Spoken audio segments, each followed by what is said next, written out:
Olá, Shalom! Eu sou a professora Tereza Aquil e neste vídeo eu quero oferecer para você uma degustação do que vai rolar na terceira aula do nosso curso As Mulheres no Ministério de Jesus, que começa agora, dia 5 de agosto. Vamos começar? Muito bem. Nessa terceira aula, nós vamos conhecer a história de uma mulher cananeia ou de uma mulher sírio-fenícia, que foi extremamente corajosa e de muita fé, porque ela, em meio ali, a Jesus cercado pelos seus discípulos, ela não tem medo, ela se lança aos pés de Jesus, rogando o quê? Pela libertação da sua filha. Essa história era uma história tão importante que, dos 3 evangelhos sinóticos, ela está registrada em 2. Em Marcos, no capítulo 7, do verso 24 ao verso 30, e em Mateus, no capítulo 15, do verso 21 ao verso 28. Antes da gente ler a história dessa mulher e entender algumas nuances dela, vamos começar a entender o texto e o seu contexto, Porque esse texto, tanto em Marcos como em Mateus, ele vai ter um texto que é anterior e um texto que é posterior. Então, o texto anterior, eu acho que é o mais importante no caso, Esse texto, ele está localizado, situado geograficamente assim, bem ao norte, nas terras de Tiro e de Sidom, que atualmente é o Líbano. Então, eu até fiz um círculo aqui, Jesus geralmente fica por aqui, na Galileia, e ele então se desloca da Galileia e vai para cá, vai para a região de Tiro e de Sidom, praticamente fora ali, da área da Galileia propriamente dita. Ele está agora em outro território, na Sírio-Fenícia, O texto anterior, como é que começa então esses capítulos, o 7 de Marcos e o 15 de Mateus, com relação a essa perícope? É muito legal porque os 2 textos eles vão retratar a mesma situação. Jesus ele acaba sendo interpelado, questionado por escribas e por fariseus, Porque os líderes ali veem o quê? Veem que os discípulos de Jesus eles não lavam as mãos quando comem pão. E aí então vai ter toda uma discussão de Jesus com aquelas pessoas, com aqueles líderes, e essa discussão basicamente vai retratar o quê? A questão da pureza e da impureza. O que efetivamente é pureza e o que efetivamente é impureza? Será que a pureza e a impureza está ligado ao exterior ou está ligado ao interior? Então esse é o questionamento de Jesus. O que é um questionamento muito real, Porque os escribas, os fariseus, eles estavam lá de Jerusalém, eles estavam presos ao quê? Presos ao fio da lei, Eles estavam preocupados com a aparência exterior, Então não podia deixar de falar de brahá, não podia deixar de fazer as limpezas, antes de se fazer, antes de se comer e tudo, mas dentro deles, que ninguém via o que estava, não estava no externo, não estava no aparente, como eles eram? Como eram retratados esses homens? O que eles efetivamente faziam, no seu secreto? Então, é uma discussão aqui de Jesus com essas pessoas e depois vai se estender para os que estão à volta, sobre essa questão, o que é puro e o que é impuro. Até que ponto o que parece pureza é, na verdade, uma impureza. Tá? O texto posterior, então a gente tem essa discussão e depois a gente vai ter o texto que nós vamos nos deter na aula, da mulher sírio-fenícia, da mulher cananeia, da fé da mulher estrangeira, como eu estou falando, e no Evangelho de Marcos, ele vai tratar da cura, de Jesus vai fazer uma cura, a cura de um surdo-mudo. E aqui no Evangelho de Mateus vai haver a segunda multiplicação dos pães. É interessante porque continua o milagre, Continua a se fazer milagres, Muito bem. Vamos então ao nosso texto. E vocês já sabem, falei isso no vídeo passado, quando nós temos uma mesma situação repetida nos evangelhos, nós temos o que classicamente se chama de problema sinótico, mas que eu estou chamando aqui de intertextualidades. São as intertextualidades sinóticas, como eu vou conversar com vocês sobre essa teoria lá no nosso curso. Então vamos ler os textos, né? E aqui são 2 textinhos, dá para a gente ler tranquilamente. Como vocês já estão vendo, o texto de Marcos ele é sucinto, ele é objetivo, né? Ele é um texto efetivamente menor que o de Mateus, um texto mais elaborado literariamente. Então vamos lá, olha lá. Mateus capítulo 7, verso 24 começa dizendo: E levantou-se dali e foi para o território de Tiro e Sidom.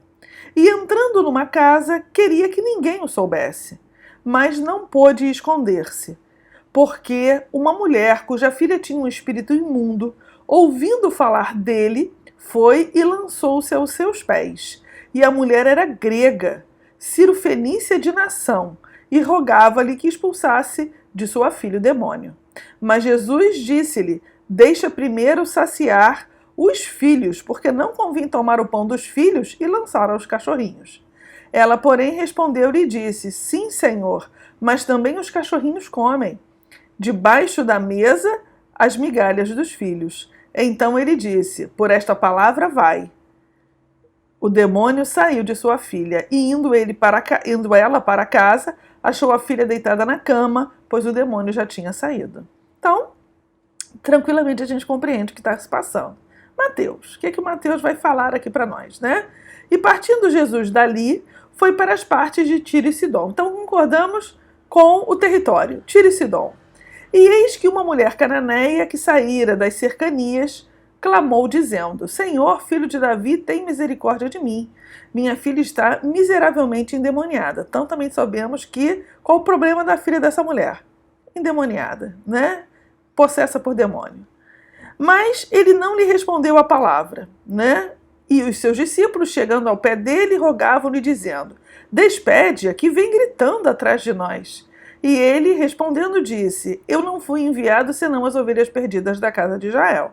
Então chegou-se ela e adorou, dizendo: Senhor, socorre-me. Ele, porém, respondendo, disse: Não é bom pegar o pão dos filhos e deitá-los aos cachorrinhos. E ela lhe disse: Sim, Senhor, mas também os cachorrinhos comem das migalhas que caem da mesa dos senhores. Então aqui também concordamos que houve um breve diálogo de Jesus com essa mulher, e Jesus fala: olha, eu não vou lançar o pão dos filhos, né? Algo que é para os judeus, eu não vou dar a não-judeus. E essa mulher, ela então interpela Jesus. Ela era uma mulher realmente diferente da outra, né? Que nós vimos no vídeo passado. Essa mulher, ela tem um breve diálogo com Jesus, ela rebate a fala de Jesus, e isso de certa forma agrada a Jesus, né? Porque ela exterioriza o que estava sentindo, o que estava pensando, né? Então Jesus disse-lhe, né? Então respondeu Jesus e disse-lhe: Ó mulher, grande é a tua fé, seja isto feito para contigo como tu desejas. E desde aquela hora sua filha ficou sã. O final é igual, né? A menina estava em casa, tranquila, deitada na cama, e a filha aqui em Mateus fica sã. É uma história curta, né? Bem curta, mas ela nos ensina coisas muito preciosas, e eu quero resgatar aquela conversa aqui anterior, do texto anterior. Pureza e impureza. Essa é a tônica desse texto. Veja só que interessante.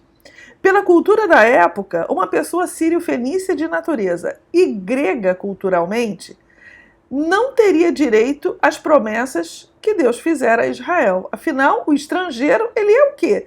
Ele é considerado impuro pela própria condição. Por não ser judeu, ele já era impuro. Então, olha, e ela ainda era mulher, né?